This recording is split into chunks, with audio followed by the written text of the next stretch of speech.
Students, welcome back to my channel excellent English zone. आज हम पढ़ने वाले हैं 12th क्लास का 7th lesson the heritage of India written by A L. Basham. तो आज हम हेरिटेज ऑफ इंडिया की शॉर्ट समरी कवर करेंगे, जिसमें हम हिंदी में इसकी पूरी समरी पढ़ेंगे और इसके बाद इसका डिटेल स्टडी करेंगे। तो द हेरिटेज ऑफ इंडिया जो लेसन है वो ए.एल. बाशम ने लिखा है, जो हमारे भारत के उत्तराधिकार के बारे में बताता है। वो कहते हैं ए.एल. बाशम ब्रिटिश हिस्टोरियन और स्कॉलर हैं और स्कॉलर थे और वो इंडिया में विजिट करने 1985 में आए थे। और जब वो यहाँ आते हैं तो वो भारत से बहुत ही इम्प्रेस होते हैं, भारत की संस्कृति और सभ्यता से बहुत ही प्रभावित होते हैं और उस पर भारत की संस्कृति सभ्यता पर ये निबंध लिखते हैं, the heritage of India, Bharat का उत्तराधिकार। तो ये जो लेसन है, इस लेसन में सबसे पहले वो संबोधित करते हैं उन समाज सुधारकों को जिन्होंने भारत के लिए बहुत कुछ किया। तो वो सबसे पहले राजा राम मोहन राय को संबोधित करते हुए कहते हैं कि उन्होंने अपने सोशल रिफॉर्म, समाज सुधार पर बहुत कार्य किए और विवेकानंद जी ने इन्हीं के मार्ग पर चलकर इनके कार्य को आगे बढ़ाया और इन्होंने, विवेकानंद जी ने भारत माँ की सेवा को देश की सबसे बड़ी सेवा बताया।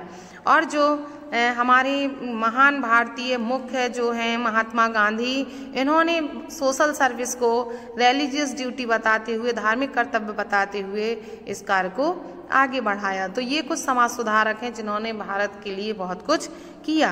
कहते हैं कि महात्मा गांधी को भारतीय और यूरोपियन दोनों के रूप में भारतीय संस्कृति में माना जाता है, लेकिन कहते हैं ये गलत है। जो ये गलत धारणा है, गांधी जी तो प्राचीन संस्कृति के आधारभूत सिद्धांतों में विश्वास करते थे, लेकिन उनका जो प्रेम था, जो शोषित वर्ग के लिए और कास्ट के प्रति घृणा थी, ये उनकी जो विचार धारणा थी, ये प्राचीन भारत के विचारों पर आधारित नहीं थी और बल्कि ये तो वेस्टर्न विचारों से बहुत अधिक प्रभावित थे, पश्चिमी विचारों से बहुत अधिक प्रभावित थे।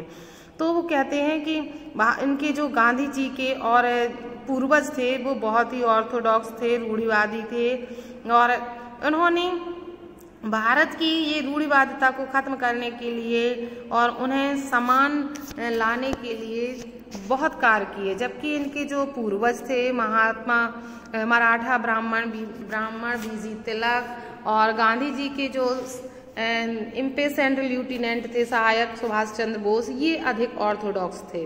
गांधी जी तो शांतिवाद पर आधारित शांतिवादी थे और इनके शांतिवाद के लिए कहा जाता है कि सरमन ऑन द माउंट और टॉलस्टॉय को हमें पढ़ना चाहिए। कहते हैं कि स्त्रियों के लिए भी इनका जो चैंपियनिंग थी वो वेस्टर्न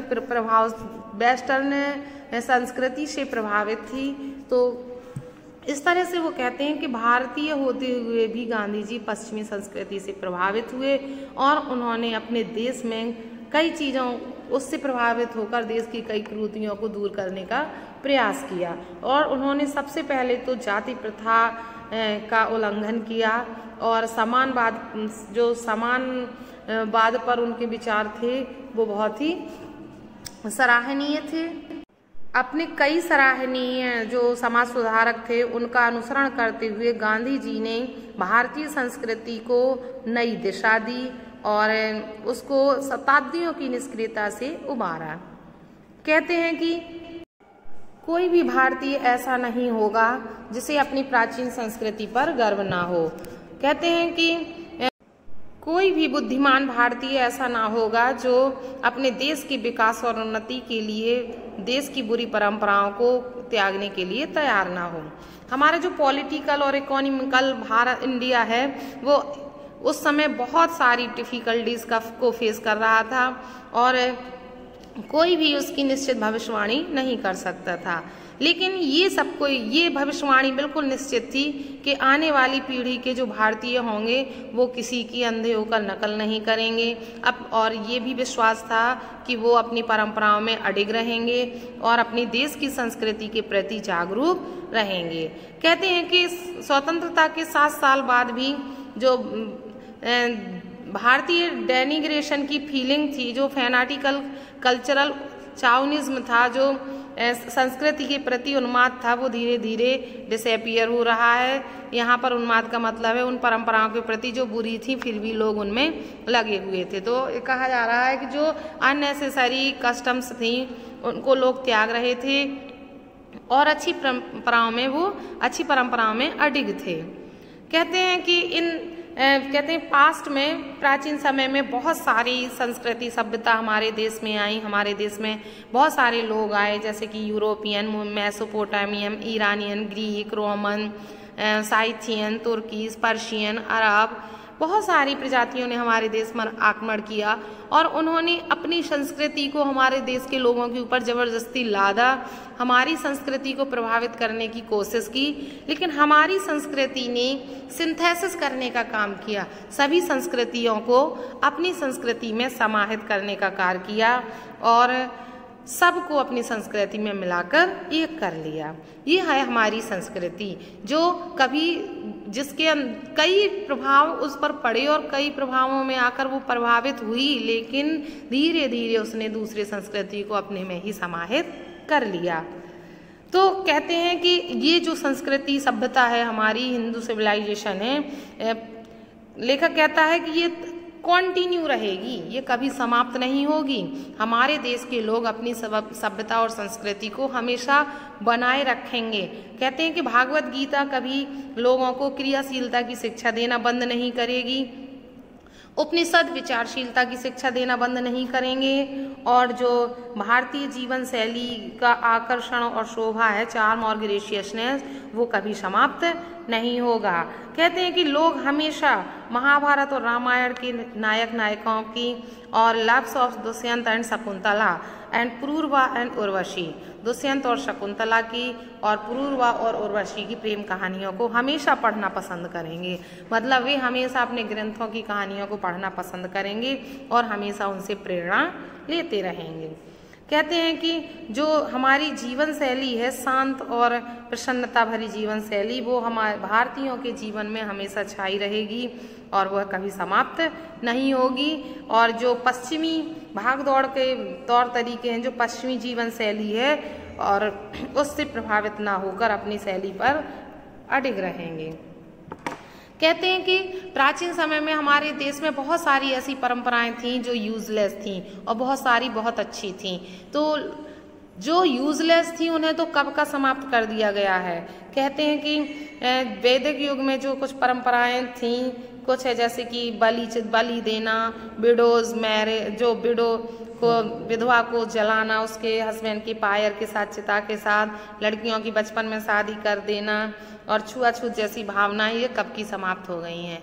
आजकल बसों में ब्राह्मण और हर जाति के लोग एक दूसरे से कंधा मिलाकर चलते हैं, बिना किसी छुआछूत की भावना के एक साथ चलते हैं। कास्ट सिस्टम जो सबसे बड़ी बुरी परंपरा थी वो धीरे धीरे समाप्त हो रही है। और कब से ये प्रक्रिया शुरू हो गई थी और इसकी गति इस प्रेजेंट में इतनी अधिक है कि आने वाली जनरेशन में इसकी कोई भावना ही नहीं रह जाएगी। प्राचीन परंपराएं वाले जो परिवार हैं वो भी अपने आप को वर्तमान स्थिति के अनुसार बना रहे हैं, उनके अनुरूप अपने आप को ढाल रहे हैं।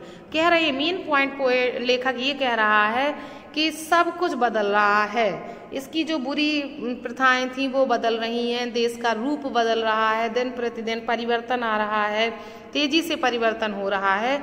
लेकिन जो भारतीय संस्कृति और सभ्यता है वो कभी नहीं बदलेगी, वो हमेशा अपनी प्रभाव को बनाए रखेगी और भारतीय लोग कभी अपनी संस्कृति और सभ्यता को नहीं भूलेंगे। इस तरह से वो कहते हैं कि ये भारत का उत्तराधिकार है, ये हेरिटेज ऑफ इंडिया है, भारत का उत्तराधिकार है जो पीढ़ी दर पीढ़ी लोगों को प्राप्त होगा और लोग उसे बड़े शान से और गर्व के साथ उसको स्वीकार करेंगे और उसे पीढ़ी दर पीढ़ी एक चैन की तरह आगे ले जाएंगे। बुरी प्रथाएं समाप्त होती जा रहेंगी और इसमें जो परिवर्तन है समय के अनुसार वो भी होते रहेंगे, लेकिन ये संस्कृति सभ्यता कभी समाप्त नहीं होगी, ये हमेशा बनी रहेगी। तो इस तरह से ये लेसन जो था हेरिटेज ऑफ इंडिया, ये उस लेसन की समरी है जिसमें उन्होंने पूरा डिस्क्राइब किया है किस तरह से संस्कृति को संवारा गया है। तो उन्होंने बताया है कि जो समाज सुधारक थे हमारे राजा राम मोहन राय बाल और विवेकानंद, महात्मा गांधी, इनके प्रयासों से हमारे देश की संस्कृति, भारत की संस्कृति में बहुत सारे परिवर्तन आए और इसमें जो बुरी प्रथाएं थीं वो दूर हो गई और वो हम सभी के लिए एक अच्छी संस्कृति उत्तराधिकार के रूप में छोड़ गए, जिसको आगे तक ले जाना हमारा कर्तव्य है और लेखक को विश्वास है कि ये हमेशा बनी रहेगी। तो ये हमारी समरी कंप्लीट हुई।